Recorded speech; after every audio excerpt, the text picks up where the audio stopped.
Bem-vindos à nossa aula 13 do módulo A Igreja dos Apóstolos e dos Mártires. Hoje nós vamos tratar de um dos grandes padres apostólicos, que é Santo Inácio de Antioquia, bispo e mártir. Como eu tenho dito a vocês, o protagonismo da história da igreja é o próprio Jesus Cristo presente na vida dos seus melhores amigos, na vida dos que o viveram intensamente, dos que permitiram que ele de alguma forma vivesse na própria existência deles. Esses são os santos. Então a igreja sempre guardou com muito carinho a memória dos santos, a começar pelos apóstolos. A gente vai ver na sequência dos próximos 2 capítulos do Hobbes. Nós estamos em tese no 4º e vamos pular um pouco para o 6º hoje, mas continuar seguindo o Hobbes, que é o nosso guia, mas estacionando em determinados santos que merecem toda a nossa atenção pelo significado transcendente da sua vida, retratada por outros, ou do seu pensamento. Então, os mártires são santos cuja vida é exemplar. Os doutores são santos que são intelectuais ou escritores, cuja inteligência, pautada numa vida de santidade e de piedade, deu um grande patrimônio intelectual para a igreja. Então, depois dos apóstolos, os sucessores dos apóstolos, ou aqueles que estavam muito perto dos apóstolos, são chamados de padres apostólicos, que são santos, alguns bispos, como Policarpo e Inácio, alguns mártires, como Policarpo e Inácio, também como Clemente, que escreveram algo de significativo que vai ser desenvolvido pela teologia nos séculos posteriores, sendo a teologia um desenvolvimento de intelectuais que passaram a tentar articular racionalmente a fé a fim de defendê-la dos que a caluniavam. E esses são a segunda geração depois dos padres apologistas, que são os padres apostólicos. Depois dos padres apostólicos, os padres apologistas, como Justiniano, mártir romano, como Clemente de Alexandria, como Tertuliano. Depois dessa geração de padres chamados apologetas, apologistas ou apologéticos, que são os defensores intelectuais da fé, vem a geração dos teólogos propriamente ditos, tá? Como Gregório de Nissa, Gregório de Nazianzo, Gregório Magno, os padres capadócios no século III, IV depois de Cristo, São Jerônimo, Santo Ambrósio, Santo Agostinho, São Gregório Magno, são os grandes teólogos, e muitos outros, tá? O estudo desses padres da igreja, que no Ocidente latino vai até Gregório Magno e no Oriente grego vai até São João Crisóstomo, aproximadamente, portanto até o século V ou século VI depois de Cristo, chama-se patrologia. É o estudo dos padres da igreja, tá? Há toda uma ciência dos padres da igreja, há toda uma exegese dos padres da igreja. Então, o estudo da história da igreja primitiva basicamente pressupõe o estudo do Novo Testamento,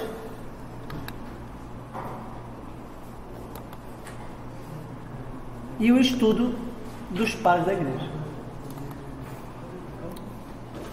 Dos padres apostólicos, eu vou destacar Santo Inácio de Antioquia, que surge aqui como um dos mártires dos primeiros tempos. E que depois, aqui no item 7 do capítulo 6, vocês vão ver ali os padres apostólicos. Eu não vou poder me deter em todos eles. Eu destaquei principalmente Santo Inácio de Antioquia, que me é particularmente caro e que certamente é um dos principais. Embora esses 7, são 9 textos dos padres da igreja, e vocês já podem acompanhar. Eu recomendo muito 2 obras. Então aqui é o típico exemplo do que a gente faz ao estudar a história da igreja. A gente tem um guia, que é um historiador geral, que vai nos dar as coordenadas fundamentais, norte, sul, leste, oeste, do desencadeamento cronológico dos fatos imanentes e transcendentes que compõem a história da igreja, tá? E esse aqui é o Hobbes. A gente vai usar muito por recomendação do André, do Lucas, do Vitor, do Valentim e do Ayrton, que são os monitores, um outro historiador que eu li menos, mas que eu também admiro, e do Ian, que eu li menos, mas que eu também admiro, que é o Christoph Dawson, que eu citei na primeiríssima aula. Ele também faz uma síntese e também pode ser um autor da mesma natureza que nos ajude nessas coordenadas. Depois a gente tem, por exemplo, Jacques Libar, que é um comentador dos pais da igreja. E esse livro aqui é muito bem feito de introdução aos pais da igreja. Edições Loyola, tem 2 volumes, dos séculos I ao século IV, e depois o volume 2 do século V ao século VII ao VIII. Só que sendo que o volume 2 é de outro autor, mas é a mesma coleção. E o próprio texto, é muito importante vocês terem contato não apenas com comentadores, mas com os próprios autores. E felizmente a editora Paulus começou a publicar, a partir da década de 90, essa coleção patrística, cujo primeiro volume são os Padres Apostólicos. O segundo volume é Justino, depois os Padres Apologistas, depois Justino, Irineu, etc. Depois Santo Agostinho, etc. Então aqui vocês têm 7 padres apostólicos, o segundo dos quais é Inácio de Antioquia. Então vamos falar dele. Vamos ao que interessa. Aqui eu vou usar 2 planos de aula. O da passada, que na página 3 e 4 tinha uma parte sobre Santo Inácio que eu pulei de propósito, e o plano da aula 13, que é a aula de hoje, sobre Santo Inácio, que está aí sobre a mesa e vocês podem pegar, já com 3 tópicos fundamentais das cartas de Santo Inácio, que eu vou apresentar de forma teológica para vocês e explicar como já tem uma prototeologia nas cartas de Santo Inácio, como já tinha uma prototeologia nas cartas de São Paulo, como nós vimos oportunamente. A gente pode... Então, Santo Inácio viveu entre 35 e 107. Viveu bastante, tá? A etimologia do seu nome, Ignácio, permite nós começarmos com uma imagem daquilo que ele era. Ele era um fogo. Santo Inácio era um homem de verve, de fibra, de força, tá? Era um homem grandioso. Não sei por que me ocorreu, e eu coloquei no plano de aula para vocês, um livro que eu li há muito tempo atrás, do Eduardo Galeano, o livro dos abraços. É um livro de pequenos aforismos, e um desses chama-se O Mundo. Ele diz assim: um homem da aldeia de Négua, no litoral da Colômbia, conseguiu subir aos céus. Quando voltou, contou. Disse que tinha contemplado lá do alto a vida humana, e disse que somos um mar de fogueirinhas. O mundo é isso, revelou. Um montão de gente, um mar de fogueirinhas. Cada pessoa brilha com luz própria entre todas as outras. Não existem 2 fogueiras iguais. Existem fogueiras grandes e fogueiras pequenas, e fogueiras de todas as cores. Existe gente de fogo sereno que nem percebe o vento, e gente de fogo louco que enche o ar de chispas.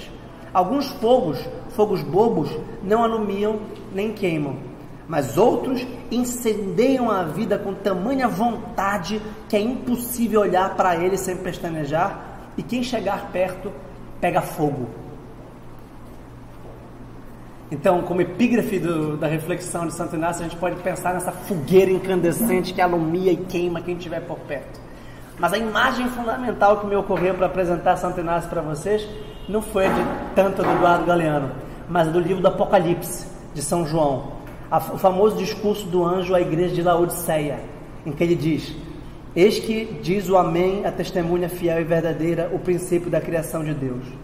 Conheço as tuas obras, não és nem frio nem quente. Oxalá fosses frio ou quente, mas como és morno, nem frio nem quente, eu vou te vomitar. Pois dizes: sou rico, faço os bons negócios, de nada necessito, e não sabes que és infeliz, miserável, pobre, cego e nu.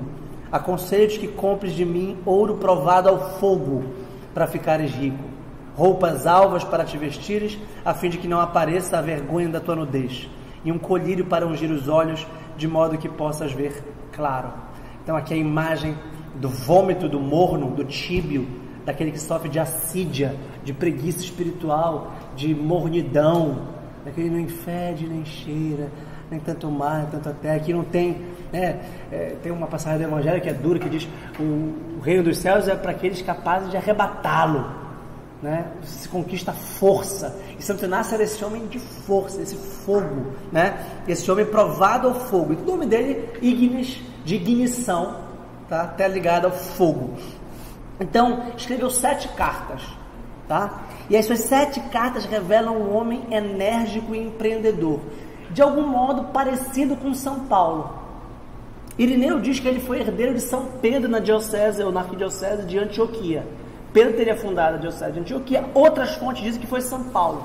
Então, ou São Pedro ou São Paulo lhes impuseram a mão o sagrando bispo de Antioquia, que era, como eu falei antes, uma grande capital da diáspora e um grande ponto de conexão e de intermediação entre a Palestina, na Ásia Menor, para o Ocidente. Então, Antioquia fica exatamente no caminho do Ocidente. Não sei se dá para ver daí, mas aqui a gente tem Jerusalém, aqui na Palestina. A gente tem Antioquia logo ao norte, a cidade mais importante, para onde inclusive São Paulo passou, que vai dar no resto da Ásia Menor, aqui em Éfeso, acima Constantinopla, que muito depois vai ser fundada só no século IV, até chegar até Salônica, Atenas, Roma e aqui o Ocidente. E o cristianismo vem do Oriente Médio, exatamente daqui, para a Ásia Menor, para o Ocidente Europeu e depois para o Ocidente Europeu, aqui onde hoje é a França e tal. Tá? Então vem nessa direção. Claro que também ataca o Oriente, mas não chega tanto. Então ele estava em Antioquia. E ele era empreendedor. Ele herdou muito de São Paulo, principalmente, não que São Pedro não fosse, mas nós não temos tantas fontes de São Pedro. Ele estava pronto para entrar em combate pela fé e justiça. Tá? Tinha formação jurídica, era um jurista e um administrador notável. Como São Paulo, a gente percebe que os grandes místicos, os grandes homens de oração, têm um senso prático e pragmático muito forte. Uma capacidade de deixar os pés enraizados no chão e tomar providências, tomar decisões práticas para organizar do ponto de vista mesmo humano a organização, a administração da igreja. E a gente já pode dizer que ele é um prototeólogo, ele já teologiza, já fala de Deus, já pensa a Deus, já consegue explicar a Deus. Eu vou ler algumas passagens aqui para vocês e vocês vão ver como eu tenho razão. Além de ser um místico, nesse caso, um místico do martírio. Ele tem uma descrição do martírio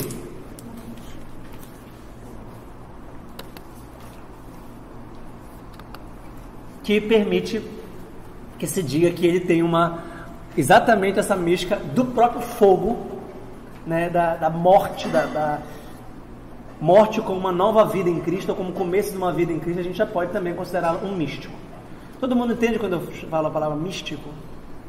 A mística é a parte da teologia espiritual que fala ou balbucia da experiência íntima da alma com Deus, para além de todas as palavras, de todo pensamento. Em grego, mystiken é cerrar os lábios.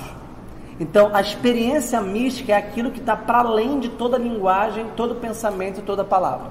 Isso é a mística, é uma experiência profunda da alma com Deus, uma experiência nupcial, uma experiência agápica e erótica, no sentido de que é uma união muito profunda de conexão com Deus, que não se pode descrever como uma coisa coloquial, como uma coisa prosaica, como uma coisa normal, porque não é normal. É um êxtase, é um arroubo, é um transe. Né? Talvez a maior escritora mística de todos os tempos seja Santa Teresa d'Ávila, que por ser uma grande escritora soube descrever de forma alusiva, de forma poética, o que ia acontecer quando ela era raptada. Ela era raptada por Deus. E o seu amigo fiel e reformador do Carmelo também, São João da Cruz, consegue descrever poeticamente. O fato é que só a linguagem poética, a linguagem alegórica, a linguagem imagética pode demonstrar o que é essa experiência indizível. O Cântico dos Cânticos é a grande obra da literatura sapiencial que é usada de forma alegórica para explicar. São Bernardo, principalmente. Beija-me com os beijos da tua boca é mais doce do que o mel. Teus lábios são mais doces do que o mel. Então, toda a linguagem mística e poética que está aí. Dante também é um poeta místico, sem dúvida. Muito bom. Então ele diz: realizemos todas as nossas ações com o único pensamento de que Deus habita em nós. Então ele é um homem de uma ideia não fixa, mas de uma ideia central, de um ponto de concentração. A gente pode dizer que a experiência de Inácio e a cristologia de Inácio, que é o primeiro ponto que eu vou tratar, é cristocêntrica. É uma coisa que parece redundante dizer que o cristianismo tem que ter como centro Cristo. É óbvio que o cristianismo tem que ter como centro Cristo, né? Mas às vezes não custa enfatizar essa paixão, que não é uma mania, não é uma monomania, mas essa concentração em Cristo. E Santo Inácio tinha essa concentração em Cristo, de modo que a sua teologia, ainda incipiente, ainda originária, ainda em germe, ela articula da cristologia uma eclesiologia, da cristologia uma teologia do martírio, da cristologia uma concepção moral e assim por diante. Tá? Então Hobbes fala a santa violência dos primeiros semeadores. Santa violência, né? Essa força, essa violência. Lembrando que eu estou no plano de aula passado, do plano da aula passado, na página 4, ainda não entrei especificamente na aula 13, que é a de hoje, porque a gente está aqui na introdução. Segundo São João Crisóstomo, que é um grande pai da igreja oriental, foi São Pedro que teria designado Santo Inácio como bispo de Antioquia, ou São Paulo. Então, tem essa dúvida, se foi São Pedro ou se foi São Paulo, que o nomearam, que o investiram bispo de Antioquia. Ele foi preso no tempo de Trajano. Então, a gente já explicou isso na aula passada, que a época gloriosa do Império já no segundo século foi aquela dinastia dos Antoninos, com Trajano, Adriano, Domiciano e Antônio. E Marco Aurélio, a dinastia dos Antoninos. Domiciano não, Trajano, Adriano, Marco Aurélio depois e o Trajano, Adriano. Diocleciano? Não, Diocleciano depois. Diocleciano até o século III. Não é o Antônio. Tá? Não é o Marco Antônio, é o Antônio.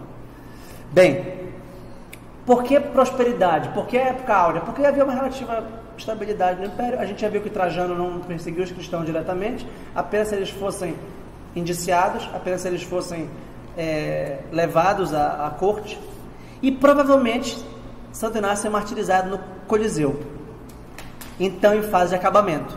Vocês sabem que o Coliseu foi construído por Trajano, e o Coliseu em Roma é um dos grandes símbolos da Roma pagã, até hoje está lá, perto do Fórum Romano, um dos grandes cartões postais do mundo.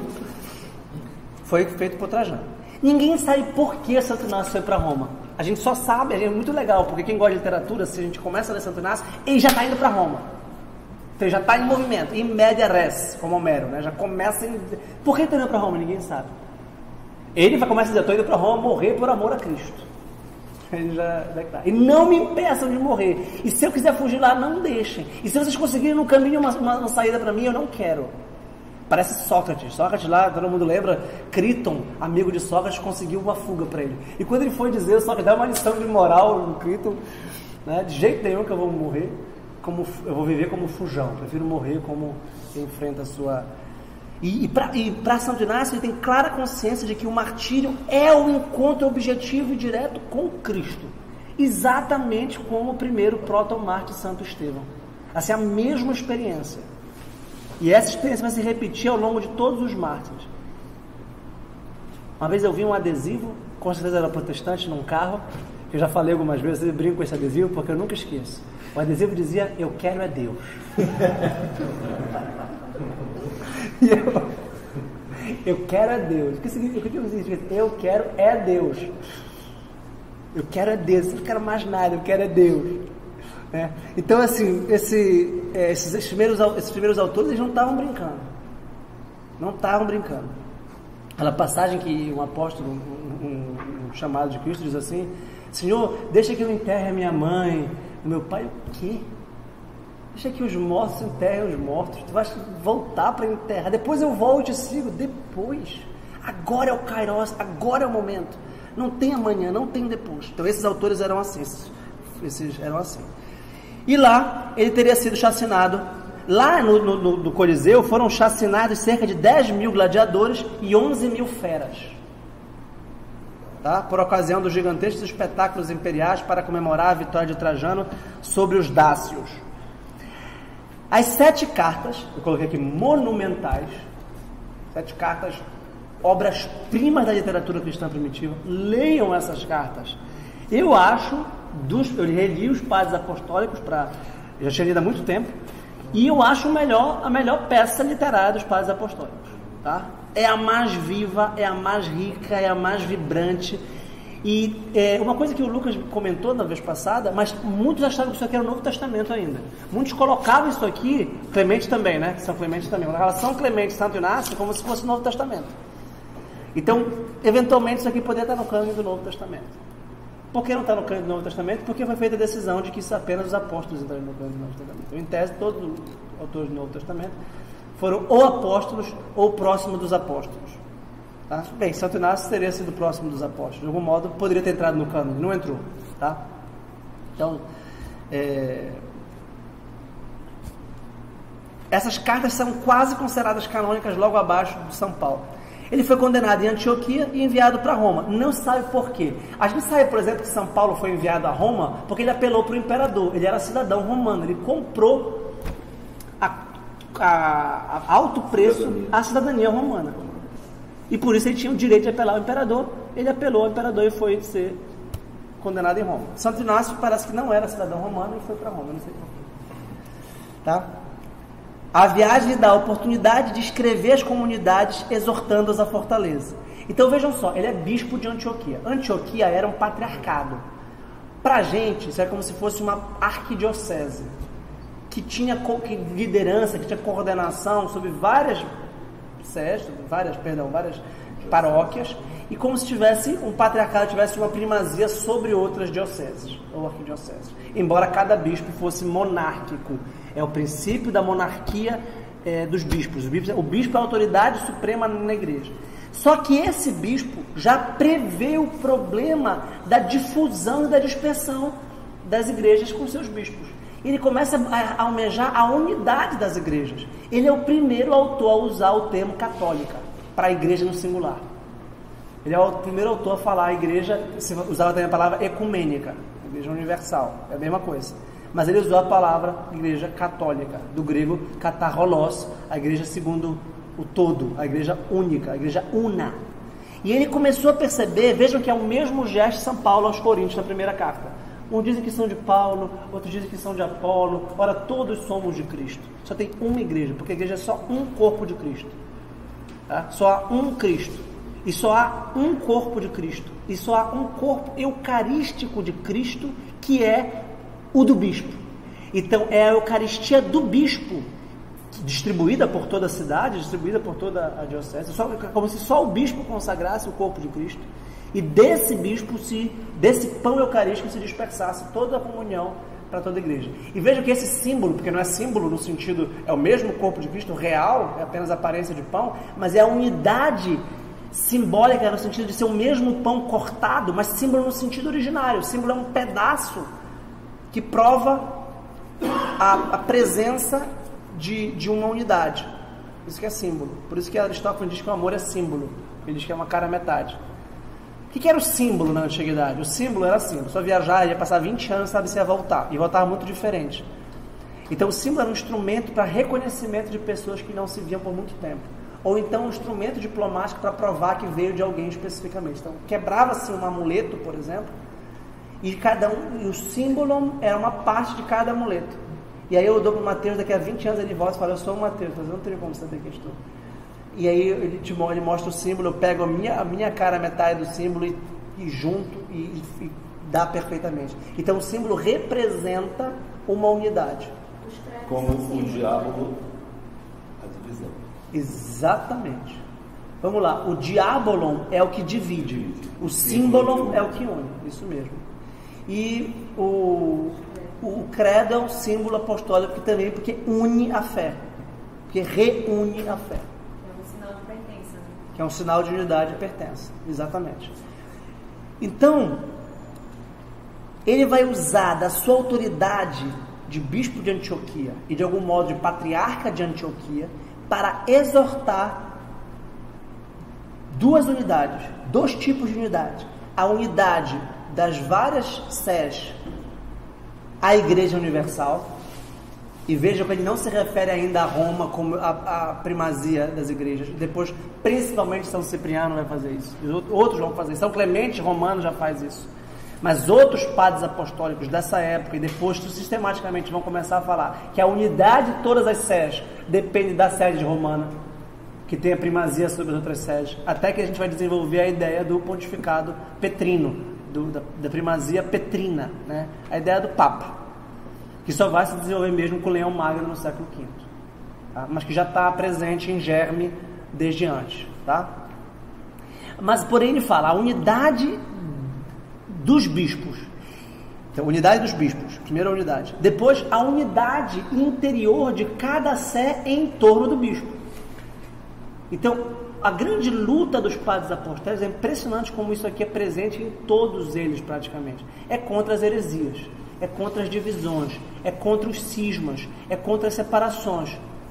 Como diz Jesus Cristo, uma cidade voltada contra si própria sucumbe. Uma cidade unida contra o inimigo vence. Então deve haver duas unidades. Uma unidade que a gente pode chamar local ou regional e uma unidade universal. Então eu não posso brigar com um católico em Belém e eu não posso me separar de um católico de Belém. E eu não posso me separar, a igreja toda de Belém não pode se separar da igreja de São Paulo. E a igreja do Brasil não pode se separar da igreja de Roma. Então são vários círculos concêntricos de unidade. Nós estamos no mesmo centro, cuja cabeça é Cristo, é o próprio Cristo. E cuja cabeça visível é o bispo. Porque Santo Inácio tem uma cristologia muito ortodoxa e muito pautada na dupla natureza de Cristo. Carne e espírito, alma e corpo, Deus e homem. E essa dupla natureza de Cristo vai formar a dupla natureza da igreja, como corpo visível e hierárquico e espírito místico de Cristo. Então, a igreja é mística, a igreja é sacramental, ela é um símbolo de unidade. E veja que ela não é física, a gente chama de igreja o edifício. Tá? Mas aqui é principalmente as pessoas da hierarquia, principalmente o bispo. A gente vê isso claramente na oração eucarística, né? Quando o sacerdote ele fala do Papa, ele fala do bispo local, né? E a gente responde: lembrai-vos em Pai da vossa igreja. Exatamente, muito bom. E ele vai ter essa noção muito clara. Em Esmirna ele conhece o bispo Policarpo, que guardou, ele manda uma carta para Policarpo, e o Policarpo guardou as cartas dele. É muito bonita essa carta, Policarpo, meu Deus do céu. Eu consigo imaginar esse valor literário, pessoal. Isso aqui já é literatura. Claro que não é alta literatura, não é grande literatura, mas é boa literatura já. Principalmente se você imaginar que ele está sendo perseguido para ser devorado, a lucidez desse homem, a serenidade desse homem, a altivez desse homem. O homem está de pé, está consciente, está escrevendo lá. E esse é um homem que pressentiu a eternidade, que está tão próximo da eternidade, mas que sabe que vai continuar o mundo aqui nessa imanência. E tem, assim, uma visão tão ordenada das coisas. É incrível. E aí em Roma, ele suplica aos fiéis que não façam nada para libertá-lo, para conseguir o seu perdão ou para evitar que seja supliciado por Cristo. Mesmo que ele mesmo, diante do perigo iminente, lhes peça para fugir. Então, citação: deixai-me fazer o sacrifício enquanto o altar está preparado. O altar. Então ele se considera no altar do martírio como Cristo se entregando pelos homens.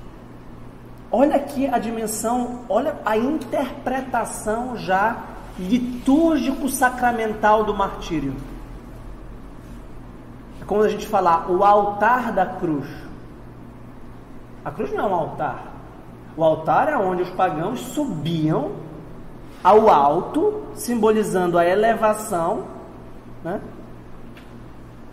Tu falaste do cânone da missa, né? Corações ao alto, né? Então é a elevação, o sacerdote subia ao altar. Então aqui o altar vai ser o altar do seu sacrifício do martírio. Introíba do altar em Deus, né? Mas aí introíba não é subir, né? É introduzir. Mas a tradução, no texto latino, diz: subirei ao altar de Deus. Subirei. Aí Deus carrega o altar ele é concomitante, né? O sacrifício da cruz e também é a metáfora do próprio sepulcro de nosso Senhor Jesus Cristo. Também.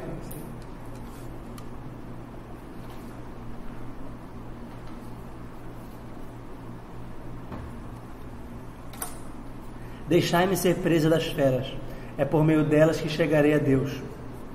Sou trigo de Deus, e para que possa ser pão branco de Cristo, é preciso ser moído pelos dentes dos animais.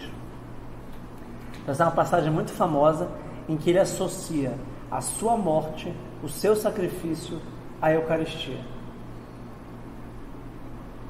Deixai-me ser trigo de Deus, sou o trigo de Deus. Aqui é uma alusão. 7.4.6.2 na página 4. Trigo, está no Evangelho segundo São João. E quem gosta de Dostoiévski lembra que esse é a epígrafe dos irmãos Karamazov. Se o grão de trigo não morre, não viverá. Então é a morte que permite a vida. E o pão da Eucaristia. E o pão puro, o pão branco.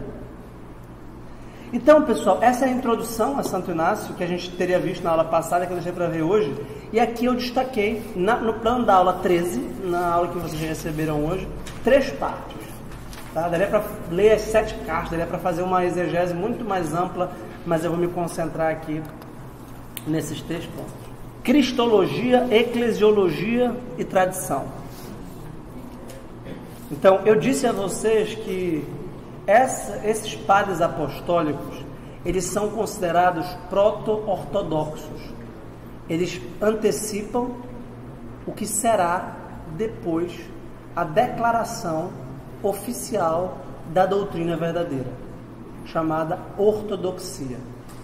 Paradoxalmente, a ortodoxia vem depois das heresias. As heresias são os erros, são as tentativas mal sucedidas de acertar. São as pistas, as impressões, os esforços que muitas pessoas, inclusive de boa vontade, a gente tende a pensar logo nos hereges medievais, que são hereges que, sabendo a ortodoxia ou que tendo sido advertidos da ortodoxia, são pertinazes, permanecem nos erros. Então é mais fácil saber primeiro o que é errado, para depois saber o que é certo? Na antiguidade, antes de que a autoridade da igreja tenha declarado o que é certo, ela precisou negar o que é errado. Então, por exemplo, os evangelhos canônicos estavam no meio de evangelhos apócrifos. Quando você começa a farejar e falar assim, olha, isso aí não tem sentido. E Jesus teve filho, casou com Jesus. Mentira, ninguém nunca disse isso. E pergunta para um apóstolo. Ah, já morreram. Pergunta aí para o que conheceu o apóstolo. Tem alguma história dos fiéis, dos bispos, das pessoas confiáveis, que Jesus teve filho? Não, ninguém nunca disse. Isso é mentira, pô. Então, olha, isso é apócrifo, isso é heresia. O motivo dos concílios sempre foi resolver uma heresia. Exatamente. Interessante. Os concílios ecumênicos começarão a ser convocados quando o imperador se converte ao cristianismo, usa da sua autoridade legislativa, da sua autoridade pontifical, que na verdade, curiosamente, quem convoca o primeiro concílio ecumênico de Constantinopla em 324, de Niceia em 324, é Constantino, é o próprio imperador. Tá? E o Papa nem vai. A grande maioria dos bispos eram bispos orientais, tá? Para resolver a heresia do arianismo. E aí a trindade, que é a primeira formulação ortodoxa objetiva da pergunta fundamental, quem é Deus? É Deus Pai, é Deus Filho, é Deus Espírito Santo, numa só natureza, com 3 pessoas, sendo que a segunda pessoa tem 2 naturezas, que é Jesus Cristo, que é plenamente homem, plenamente Deus. Então a Trindade, a Cristologia e logo depois a Mariologia em Calcedônia, para afirmar a Theotokos, a mãe de Deus. Então, primeiro vem várias tentativas erradas, dizendo, não, Maria é só mãe de Jesus, não é mãe de Deus. Maria não é mãe de Cristo, é só mãe de Jesus. Mas como você pode separar Jesus de Cristo, se é só uma pessoa? Se Maria é mãe de Jesus, ela é mãe de Deus, porque Cristo é Deus. Então surge a necessidade de formular o dogma mariológico em Calcedônia, em 430, mas já está em outro livro. 453, por aí. Bem, aqui o problema de Inácio, fundamentalmente, vai ser a heresia docetista. Está aqui no item 1.3. Docetista. Então, vamos lá. Ele é proto-ortodoxo porque ele começa, proto de primeiro, ele começa a formular o que será depois a doutrina ortodoxa. Quando é que a gente tem a doutrina ortodoxa? Em tese, a gente tem a doutrina ortodoxa com o primeiro concílio ecumênico em Niceia, que foi em 325. E quem compõe esse concílio? Os bispos. Principalmente os bispos. O imperador presidiu, o imperador convocou, mas ele não participou, a não ser para chancelar a decisão dos bispos. Por que o Papa não foi? Não sei. Hã? Doente? Não, no Ocidente. Ele estava lá no Ocidente, ele está em Roma. É porque o centro do mundo cristão era na Grécia, era no mundo grego, no mundo oriental. Não era fácil de ir. Bem, nessa época até que não fosse tão difícil, não era tão difícil, mas não era tão fácil. Não tinha EasyJet. Já tinha separação do Império, né? Já tinha Oriente e Ocidente, ainda não.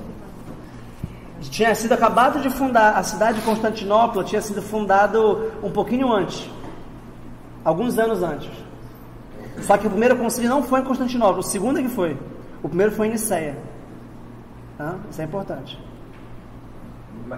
Talvez ainda não era entendido bem assimilado o primado de Pedro, também tem isso. A ideia petrina, a ideia pontifical não estava ainda muito clara. Muito boa, Laurentino. Muito boa. Só vai estar no próximo século. Embora muitos autores já estivessem defendendo isso. Sim. Só que não estava claro a ideia do bispo de Roma. Acho que a heresia já incomodava bastante, né? Isso. Então, a ortodoxia vai ser determinada principalmente a partir do primeiro concílio ecumênico. Isso quer dizer que todos os padres da igreja anteriores à Niceia, se são ortodoxos, são proto-ortodoxos. O que significa isso? Eles estão antecipando a doutrina que depois vai ser confirmada como ortodoxa, pela autoridade da igreja no concílio ecumênico. Ok? Então, o magistério da igreja, lembrando que a nossa fé é baseada na escritura, na tradição e no magistério. O magistério consolida um desenvolvimento orgânico da doutrina tradicional. Tradição, escritura, magistério. É interessante que, curiosamente, é o magistério que legitima, né, a própria escritura. Que é da tradição, o que é a própria escritura. Isso mesmo. Eider. Só perguntar, se nesse primeiro concílio em Niceia não teve o aval do Papa, ele valeu de verdade? Porque em teoria... Valeu. Quem é que tem autoridade direta dos apóstolos? Em teoria era o Papa. Não, os apóstolos tinham autoridade vinda de Cristo e eles a transmitiram aos bispos. Então os bispos também tinham essa autoridade, não era Os bispos também tinham essa autoridade. Lembrando que o Papa é bispo de Roma. Pela colegialidade. Então, existe o princípio da colegialidade e no século XIII, no grande cisma do Ocidente, vai ter a crise do conciliarismo, que é tentar reduzir a autoridade do Papa e submetê-la como que democraticamente ao concílio. E durante muito tempo o concílio vai reger a igreja. Vai ser a época do conciliarismo e depois o conciliarismo vai ser considerado herético. Porque a igreja é uma monarquia. E esse é o certo. A igreja é uma monarquia. O que não quer dizer que o Papa não possa se assessorar e consultar os cardeais. Mas ele é uma monarquia. Na verdade, não está em quem fala, né? Até aqui no Volks ele fala. Qual é a página? 453. Quanto ao bispo da cidade imperial, o Papa Silvestre, que é o Papa Silvestre, que é o década de Niceia, não tendo podido comparecer em razão de sua idade avançada, fez-se representar por dois prelados da sua igreja, Vítor e Vicente, que era delegado. Que o quê? Vitor e Vicente, os dois pelados que foram legados dele lá no Niceia. O nosso próximo filho vai ser Vitor. Está aí a resposta do Lucas da pergunta do Mateus. Santino. No concílio de Niceia, que surge a ideia da igreja ser mãe e mestra, diante daquela. Os bispos estavam todos perdidos. Ortodoxos, né? Então, cada um na sua diocese estava antecipando a ortodoxia da igreja. É do concílio de Niceia que surge a primeira ideia da igreja ser mãe e mestra, aí ter o caráter universal? Sim, principalmente em matéria doutrinária, que a igreja pode pontificar de forma doutrinária a ortodoxia. Eu não sei precisar se essa expressão mãe e mestra, porque me parece uma denominação eclesiológica posterior. Acho que ela é mãe, que ela é mestra, mas aqui ela reivindica a autoridade doutrinária para sanar heresias, de forma direta. Ário está errado. Isso quer dizer que os arianos não são católicos, não estão em união com a igreja. E a linguagem não estão em união com o Papa, porque essa linguagem vai ser posterior. Quem está em união com o Papa está em união com a Igreja Universal. Quando, por exemplo, o Oriente rompe com o Ocidente, ele rompe com o Papa. Isso quer dizer romper com todo mundo ocidental. Tá? Então aqui ela é mãe e mestra no sentido talvez real, mas não sei se é a expressão. Ela é mãe porque ela cuida, ela é mestra porque ela ensina. Ok. Tem ligação com os padres apostólicos. Em Hermas tem a visão da mestra. Já tem lá? Tem em Hermas tem a senhora que é jovem no início, né?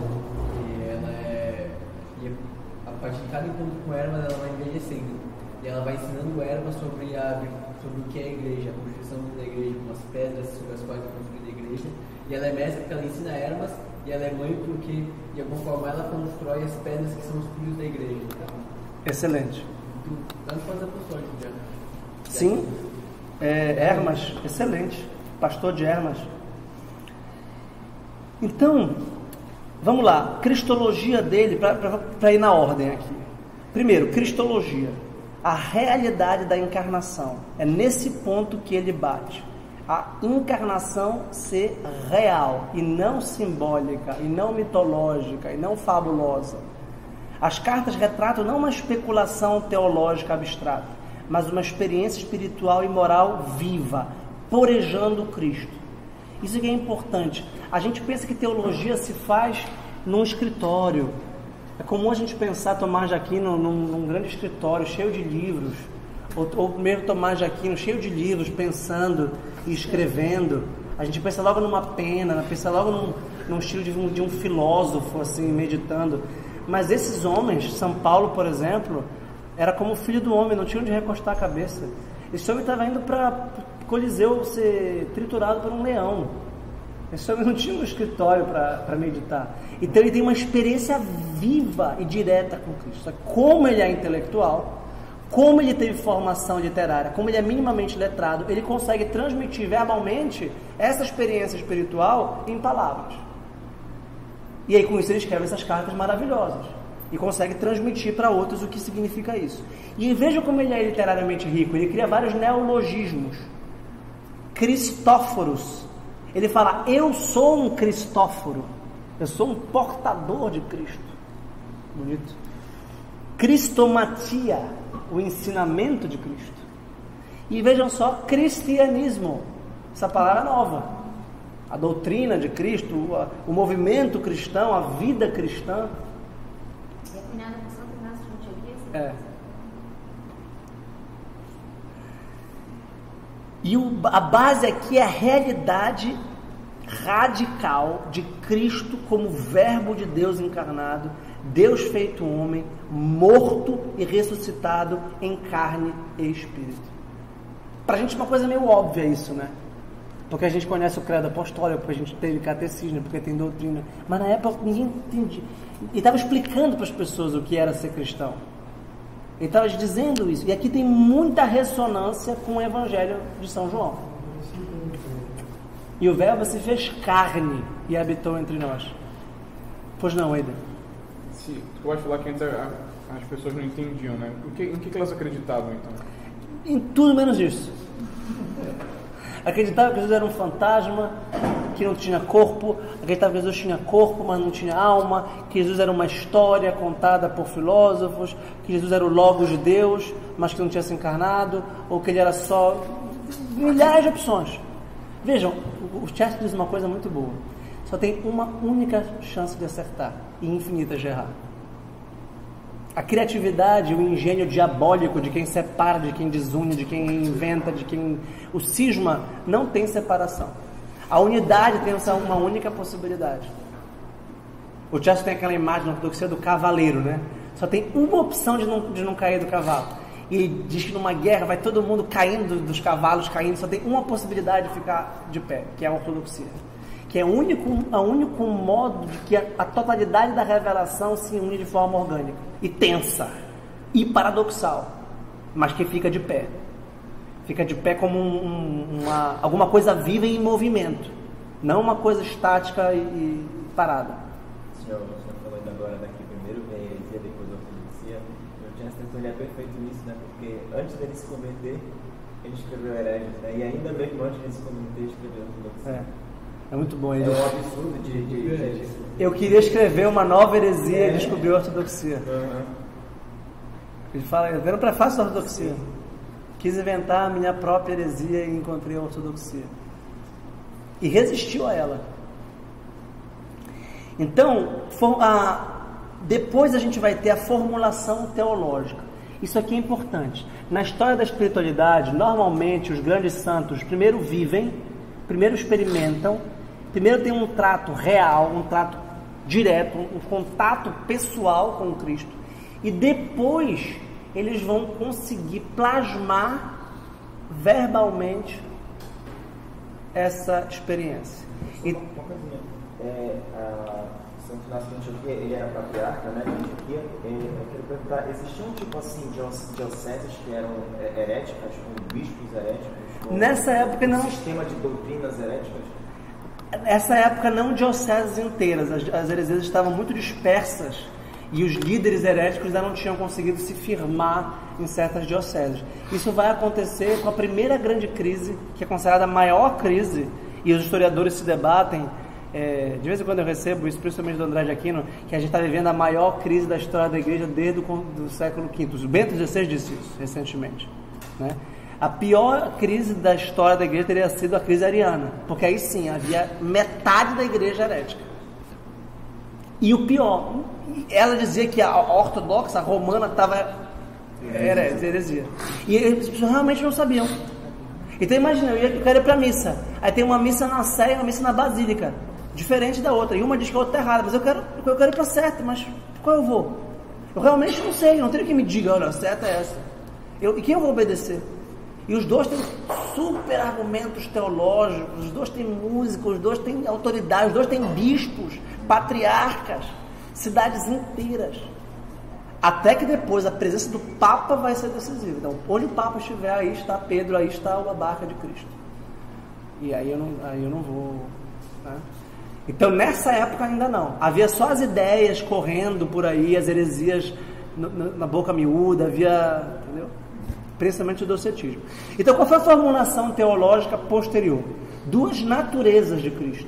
Cristo é uma só pessoa, há três pessoas, Pai, Filho e Espírito Santo. A segunda pessoa da Santíssima Trindade é Jesus Cristo. Ele tem duas naturezas. A natureza humana e a natureza divina. É muito fácil você dizer, então ele era meio homem e meio Deus. Ele era um pouquinho Deus, ele era um misto, ele era um andrógeno, ele era uma espécie de centauro, que é metade homem e metade cavalo. Não. O mais difícil é afirmar que ele era plenamente homem. Então, se ele era plenamente homem, ele não podia ser Deus. E se ele era plenamente Deus, ele não podia ser homem. Então, esse é o drama da cristologia. Como ele pode ser os dois ao mesmo tempo? Sendo. É simples. Essa é uma verdade de fé que você aceita. E a partir dessa tensão enigmática, todo o resto vai fazer sentido. Ele diz, eu sou aquele que é, né? Eu sou. Essa heresia vai demorar a ser derrubada, né?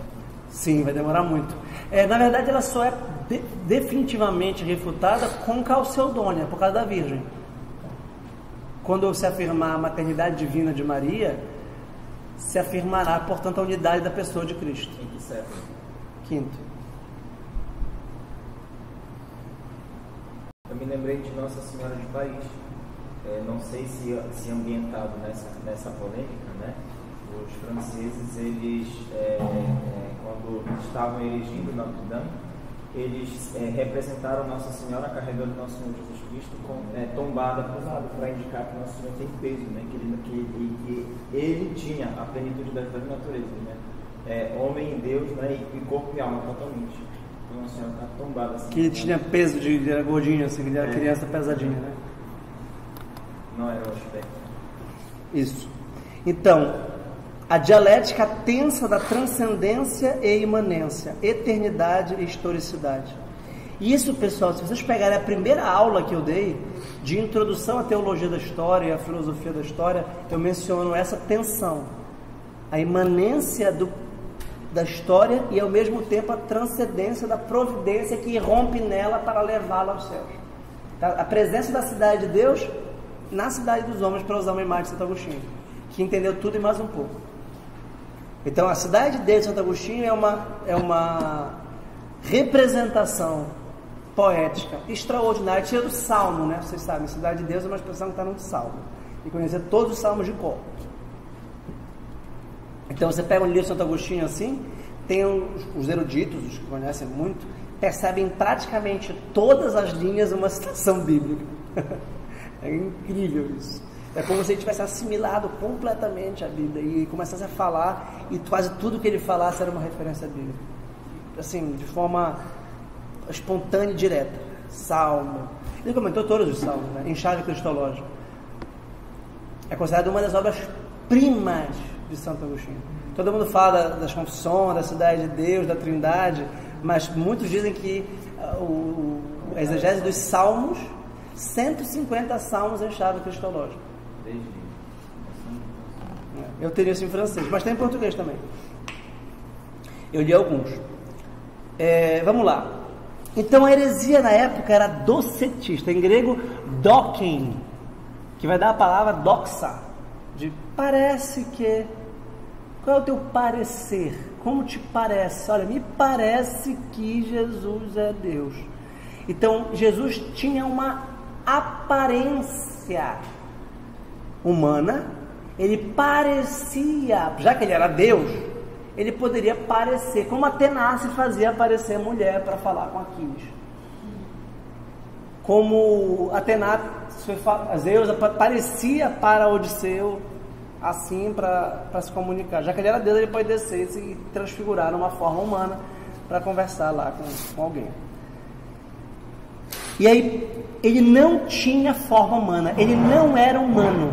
E isso, olha como o herege é inteligente, e o herege é bastante bem intencionado de alguma forma. Ele acredita que Jesus é Deus, o que é muito mais difícil de acreditar. Que tem um homem extraordinário, um herói, tá bom, que tem uma pessoa extraordinária. O difícil é imaginar Deus descendo. É muito mais fácil uma pessoa sobre-humana, mas humana e heróica, do que o próprio Deus. Então os hereges docetistas queriam salvar a divindade pura de Deus. Depois a gente vai ver os monofisitas. Mas o docetismo ele acaba dando a natureza sacrificial da redenção. Perfeitamente. Se Deus não era verdadeiramente homem, a redenção não tinha acontecido com o sacrifício verdadeiro de um ser humano. Exatamente. Ou seja, não entenderam nada. Mas tu consegues formular isso claramente porque tu já consegues falar do sacrifício salvífico, expiatório de Cristo na cruz, que redimiu os pecados. Porque tu lês São Paulo aos Romanos, porque tu lês Santo Agostinho, porque tu lês Santo Tomás, Santo Anselmo, Santo Tomás, que a gente tem debatido a natureza do sacrifício redentor. Mesmo sem ler nada disso, o que prevalece seria mais o caráter assim, pastoral de Cristo, mais Deus pregando do que a própria missão de Cristo como redentor, porque toda a compreensão de salvação passa pela encarnação. Exatamente.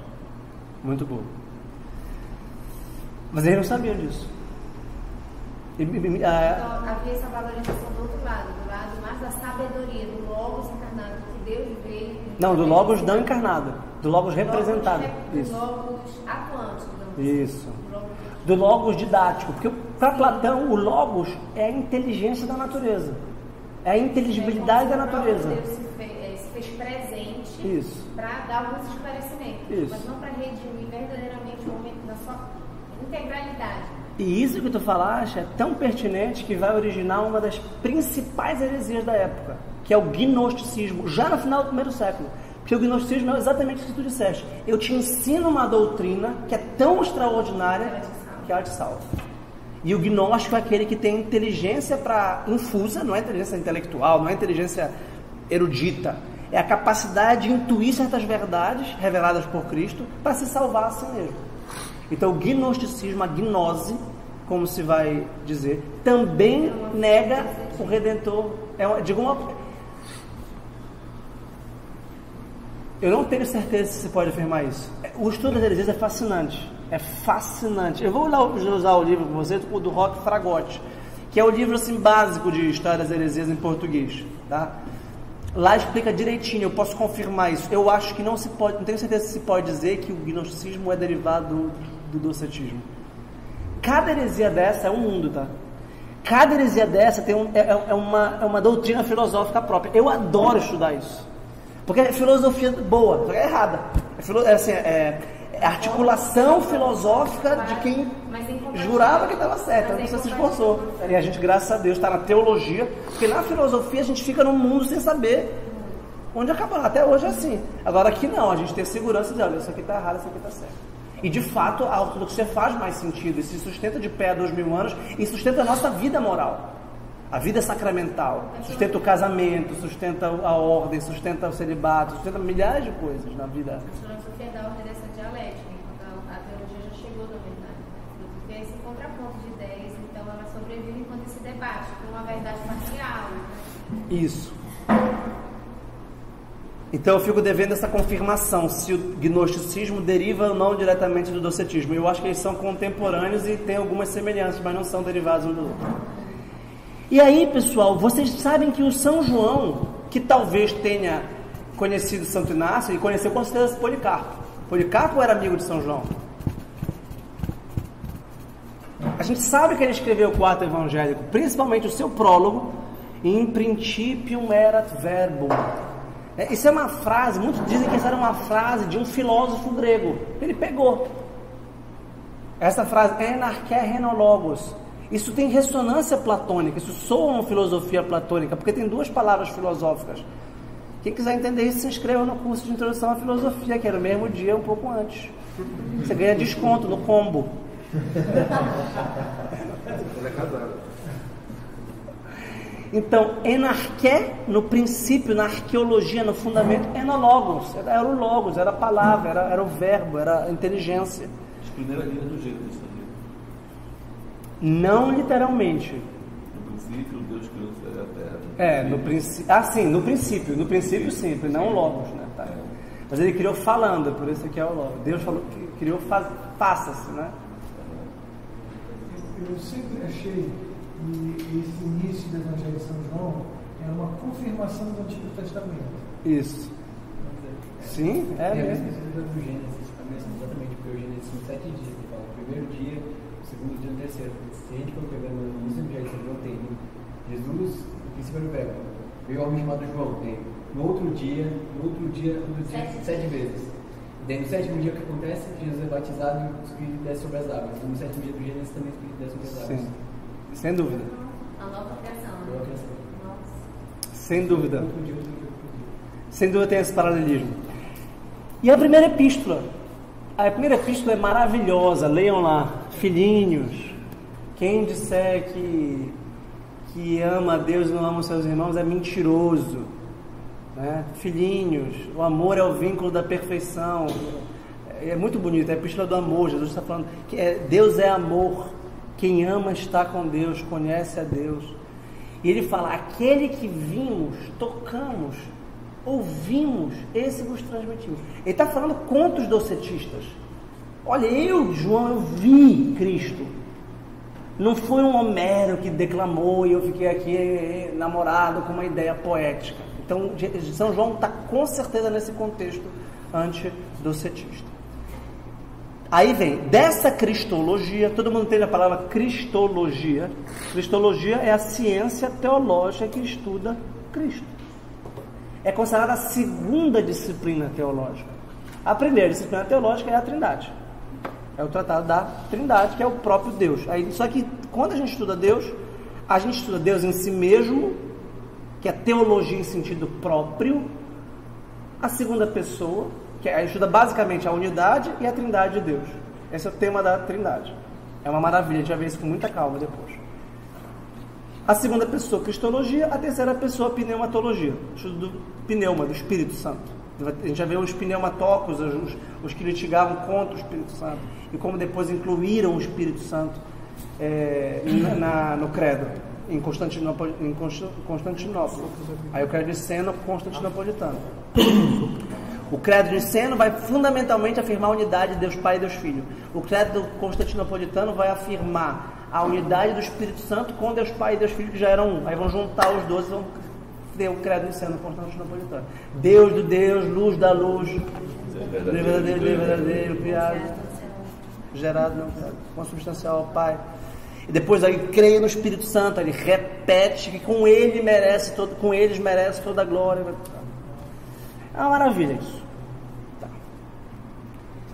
Então dessa cristologia deriva uma eclesiologia. A eclesiologia é a ciência da igreja. É o estudo da eclésia, tá? E a igreja vai ser exatamente o corpo místico e sacramental de Cristo. Então Cristo tinha corpo. Logo a igreja tem um corpo visível.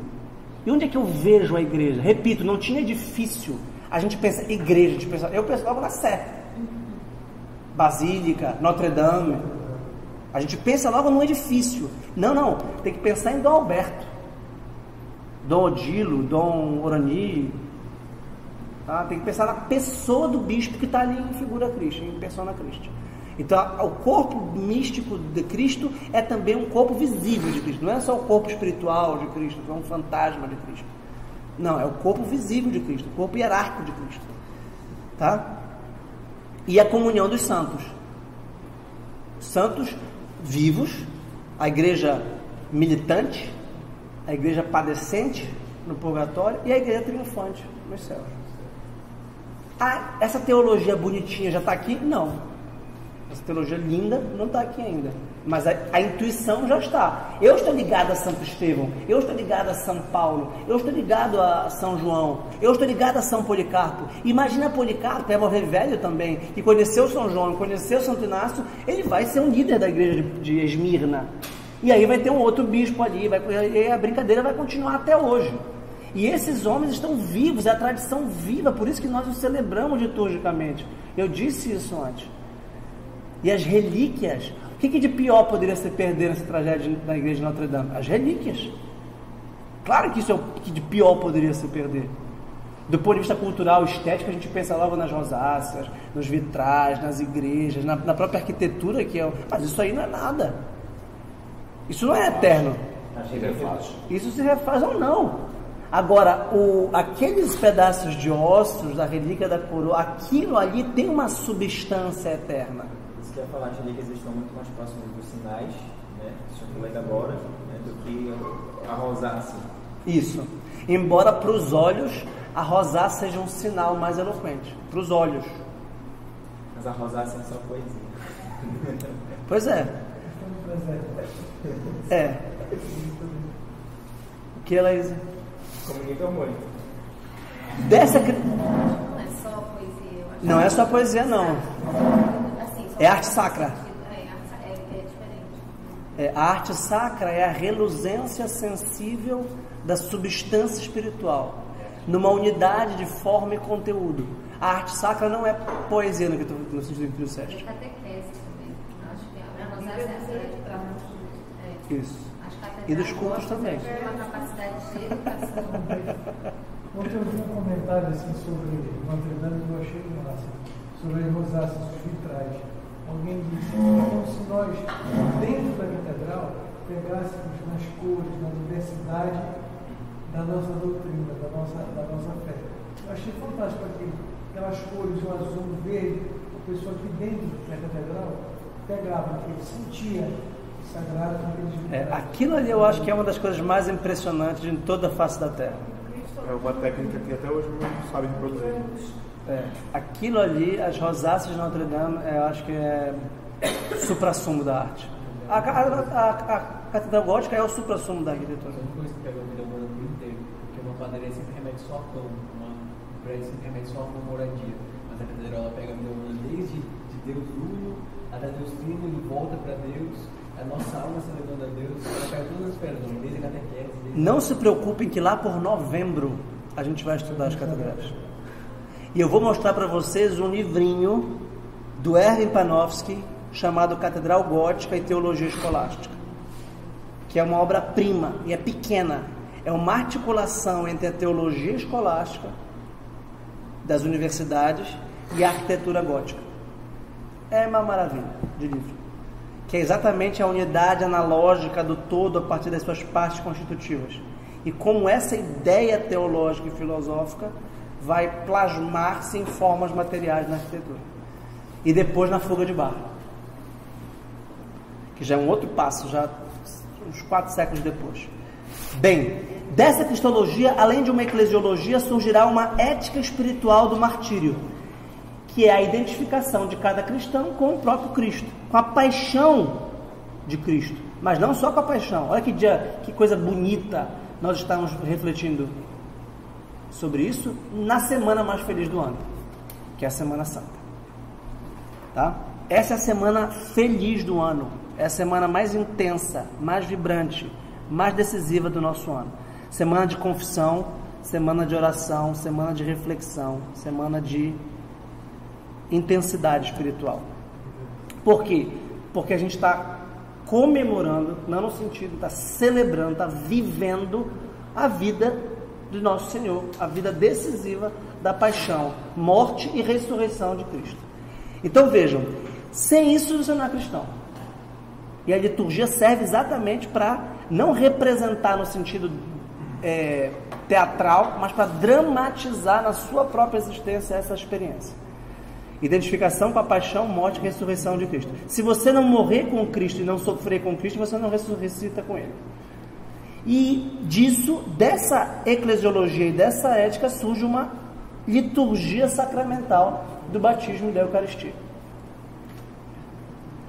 Fica muito fácil para nós explicarmos isso depois que as palavras estão todas conceituadas, a gente já tem um catecismo pronto, mas ele intuindo isso, vivendo isso, dizendo que eu sou o trigo de Cristo, eu sou o trigo de Deus. Se a gente for olhar todas essas consequências, elas derivam da afirmação da natureza humana de Cristo. Exatamente. Porque se a gente pensar na identificação com a paixão, morte e ressurreição de Cristo, você tem a compreensão, né, da morte e ressurreição de Cristo como salvíficos.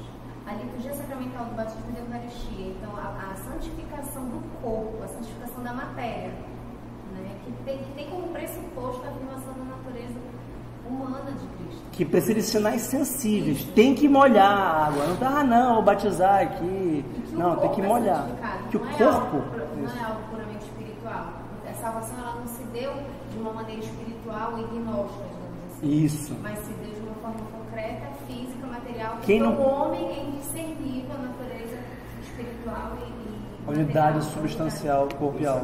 Sacramento, né? Quem não pegar o meu corpo e não mastigá-lo... Se você afirma o docetismo, você esvazia o batismo, a Eucaristia, a paixão... Todos os seus pés dão em dado Daniel. Não, e o Evangelho de São João, que é esse Evangelho da Encarnação, na sinagoga de Cafarnaum, eu acho que é o capítulo 8, ele fala: quem não mastigar e não triturar com os dentes, a palavra grega é triturar, cortar com o dente o meu corpo, que é pão entregue para a vida, não terá parte comigo. Quem não me comer, não é simbólico. Isso o Scott Hahn explica muito bem. Jesus fala: eu sou a porta. Mas Jesus não é a porta, não tem um fecho aqui, não tem chave. É claro que isso é símbolo. Mas ele não fala assim: eu sou a porta, abra minha maçaneta, pegue a chave, põe no meu umbigo e gire. Ele não fala isso. Mas quando ele fala que eu sou o pão vivo, quem não me comer, ele repete, eu sou verdadeiramente o pão. Quando ele usa os símbolos, eu sou verdade, o caminho e a vida, é o caminho, eu vou passar por cima dele, assim com o pé. Não, é o caminho moral, de orientação. É claro que é uma analogia. Ele usa analogias e símbolos a todo momento, os símbolos das sementes, as parábolas. Claro que ele sabia fazer esse recurso literário. Mas quando ele fala mente o corpo, mente bebida. E ele usa esse advérbio. Ele nunca usou esse advérbio para falar que ele era verdadeiramente caminho, ele era verdadeiramente Tanto que ninguém... eu sou a videira, mas todos os ramos. Então Jesus é a videira, assim, é uma árvore. Não, isso é símbolo. Agora o pão não. E o sangue não. Ninguém foi embora quando ele falou que ele era. Agora quando ele se declarou... Aquele dizer também. Então quando ele fala verdadeiramente... E os judeus pegaram as pedras para apedrejá-lo. Se refere à Eucaristia, né? É verdade. Sou verdadeiramente a resposta fica sem E resposta. provocou um grande perplexidade. E logo depois ele deu a chave a Pedro. Aí perguntaram, quem dizem os homens que eu sou? Uns dizem que é Elias, outros dizem que é o Batista. E vós, quem dizeis que eu sou?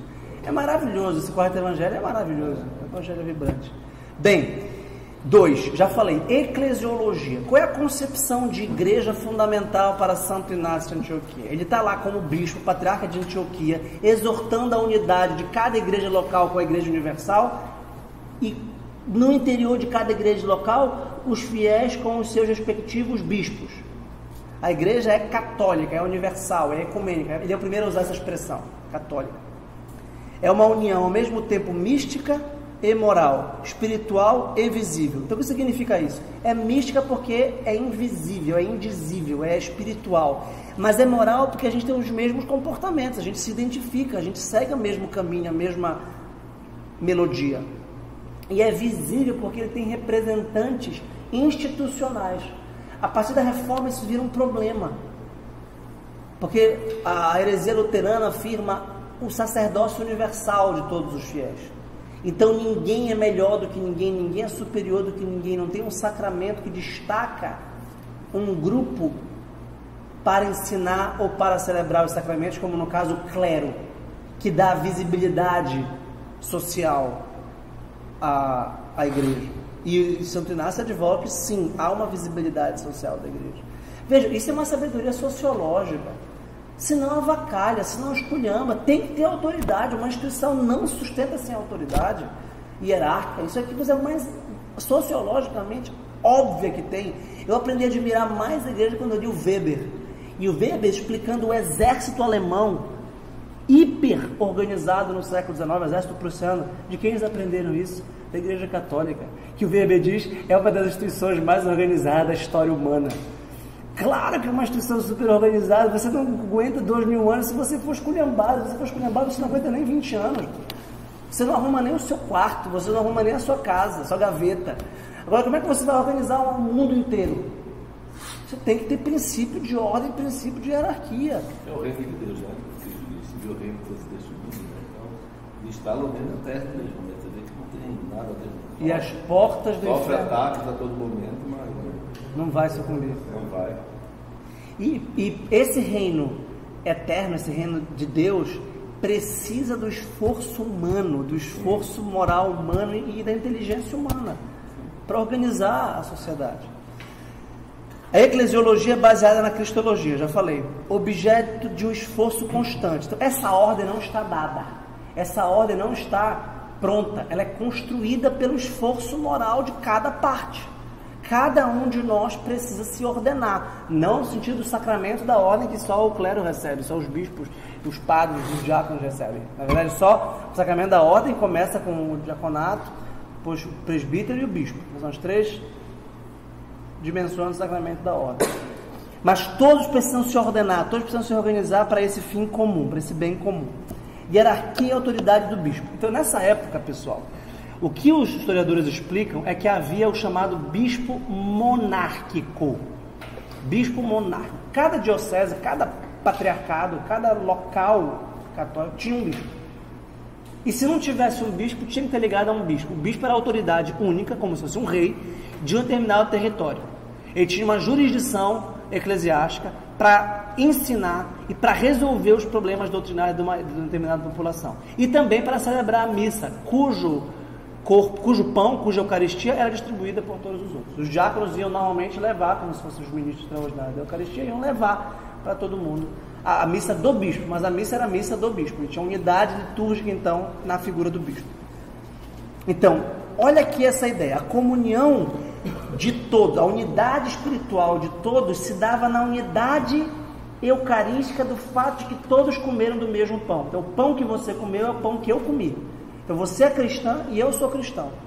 Por quê? Porque eu sigo o mesmo bispo que você, que celebrou a mesma Eucaristia, e nós comemos do mesmo pão. Essa é a ideia, que é ao mesmo tempo simbólica, no sentido originário que eu falei, e real. É o mesmo pão consagrado pelo mesmo bispo. Eider. O costume deles fazer a missa era a cada 7 dias também, ou era todo dia? Era não, no dia do Senhor, domingo. Esse é um ponto que Santo Inácio também fala, quando ele rechaça os judeus. E a gente pode entrar aqui no item 3, com base na tua pergunta. O terceiro ponto que eu destaco, com base no Liber de Santo Inácio, é a ideia da tradição. Qual é a tradição cristã? Quais são os costumes cristãos e qual é a escritura cristã? E aí ele advoga uma identidade que é judaico-cristã, ou seja, uma identidade dos judeus, obviamente, mas que agora são consumados, são transformados por uma nova revelação definitiva, que não é uma nova no sentido de uma diferente, mas é uma revelação recente que explica todo o sentido da antiga. Então a gente viu que desde o começo houve uma tensão com as tendências judaizantes. Aquelas tendências que São Paulo confrontava e que nos Atos dos Apóstolos a gente vê uma espécie de briga, inclusive entre São Paulo e São Pedro, porque São Pedro repreendeu, São Paulo foi lá e repreendeu Cefas, porque o considerou judaizante. E São Paulo foi o líder vitorioso, entre aspas, do partido helenista. Não que fosse um partido, mas dos que defendiam a ideia de que o judaísmo tinha que se abrir para todos, não só para judeus. Então o particularismo foi ficando para trás. E esse tema, pessoal, não acaba. Praticamente todos os padres apostólicos, principalmente Barnabé, que tem uma cor antissemita forte, e aqui em Santo Inácio há um certo antissemitismo, há um certo ressentimento contra os judeus. É interessante isso, é uma rivalidade mimética. Não é só dizer, judeus, não sou... Judeus, aqueles vermes. Judeus, tem um contra-ataque. Eu não sei se vermes, mas há um Barnabé, sim. Em Barnabé, assim, a carta de Barnabé é considerada antissemita. É considerada antissemita. Não é só não tem muita caridade. Deixa eu conferir aqui. O Santo Inácio, eu acho que usa palavras fortes também contra os judeus. Bem, não achei a passagem. Vamos lá. Então, é necessário, e a grande pedra de toque aqui, a grande contribuição teológica de Santo Inácio para esse ponto é o que vai ser canônico depois, o que já está em São Paulo e que vai ser desenvolvido por vários padres apostólicos e apologistas, que é a leitura alegórica do Antigo Testamento. A leitura em chave cristológica do Antigo Testamento. Todo o Antigo Testamento, no fundo, antecipa Cristo. Até hoje a gente tem na Santa Missa a leitura do Antigo Testamento, Salmo, Epístola e o Evangelho. Mas o Evangelho é o centro da liturgia da palavra, que é antecipada principalmente nas figuras cristãs do Antigo Testamento. Então a ideia da leitura figurativa ou figural, da figura, que antecipa em linguagem simbólico-alegórica o novo, a vinda do Messias. Tá? Então o Êxodo, o Mar Vermelho, a Páscoa, o Sábado, o povo escolhido, Abraão, Moisés, todos esses são imagens alegóricas, o Cântico dos Cânticos, tudo isso é uma alegoria, a sabedoria, maná, são tipos, né? Tipologia prefigurativa de nosso Deus. Prefigurativa, mesma coisa. Leitura alegórica, leitura prefigurativa, leitura tipológica, é sempre essa ideia. Então, o que ele via na época era uma tendência judaizante de suprimir a realidade radical da encarnação e da ressurreição. E com isso ele se volta com toda a força. Porque aí, ao invés dos judeus serem o povo que preparou, se tornam inimigos. Isso o René Girard, que eu tenho falado sempre, explica muito bem. muitas vezes o rival não é o completamente diferente. Muitas vezes o pagão é tão diferente, está falando coisas tão diferentes que a gente não está rivalizando. O rival é o judeu, o rival é o muçulmano. Por que o rival é o judeu e o muçulmano? Porque tem uma mediação interna com o muçulmano e o judeu. Estão falando de Deus, Deus Todo-Poderoso. Eu também estou falando de Deus Todo-Poderoso. E agora? O outro não, o outro está falando que tem não sei quantos deuses. Você nem está competindo comigo, isso está completamente errado. Agora, eu estou com uma vontade pura de chegar a ter uma vida íntima com Deus. Aí vem alguém e fala mais ou menos a mesma coisa. Esse está rivalizando. Esse está realmente atrapalhando. Porque está muito próximo de mim. É uma oposição com algo em comum, né? Exatamente. Por exemplo, já falou dos judeus e dos islãs, né? Ambos têm raiz Nasce abrâmica. da mesma árvore. Abrâmica. Nós também, né? Sim. Então, Santo Inácio defende a novidade radical de Cristo. Diante da mística de identificação e vida de Cristo no cristão, o judaísmo parece uma religião legalista e imoral. Ou seja, a mera obediência extrínseca e farisaica da lei já não satisfaz o coração do cristão. Isso que eu ia lhe perguntar. Aqui no tempo de Santo Inácio de Antioquia, nós ainda éramos confundidos como um partido judeu? Nesse momento já não. Já não, já tinha sido superado. A gente já está no final do primeiro século. Os cristãos já eram perseguidos, né? Então, eles especificamente são perseguidos, os judeus não eram. Exatamente, muito bom. E os judeus estavam relativamente em paz. Os cristãos muitos achavam que era uma seita judaica, mas eles já tinham uma identidade relativamente própria. E começa a ter bispos. Você não busca mais o fariseu, você não busca mais o doutor da lei. Se fosse judeu, se confundiria com a estrutura da sinagoga, mesmo na diáspora. Ok, pessoal? Alguma pergunta? Então isso é o mínimo. Eu tentei, da forma mais didática possível, com base em comentadores, apresentar a vocês. Nada substitui a leitura. É uma leitura que pode ser feita tanto do ponto de vista literário, histórico, mas também espiritual e para fazer oração mesmo. Vale muito a pena. Na próxima aula, a gente vai conhecer um texto dos padres apostólicos chamado Didaqué, a partir do capítulo 5, que fala da vida da igreja na época das catacumbas. E já no item 12, a gente vai começar a falar do surgimento do primado de Roma, que eu antecipei hoje. Então já no século II. Didaqué e Carta a Diogineto. São dois textos dos padres apostólicos. O Lucas falou que na edição dele, da Paulo, já estão, né? Tem certeza absoluta disso? Porque a minha não tem. Carta de? A Diogineto. Então a minha Carta a Diogineto e a minha Didaqué não estão nessa edição. Mas se tiverem... Está no Apologistas, que é o volume 2. Ok? Então, se quiser adiantar a leitura, melhor. Muito obrigado e boa noite.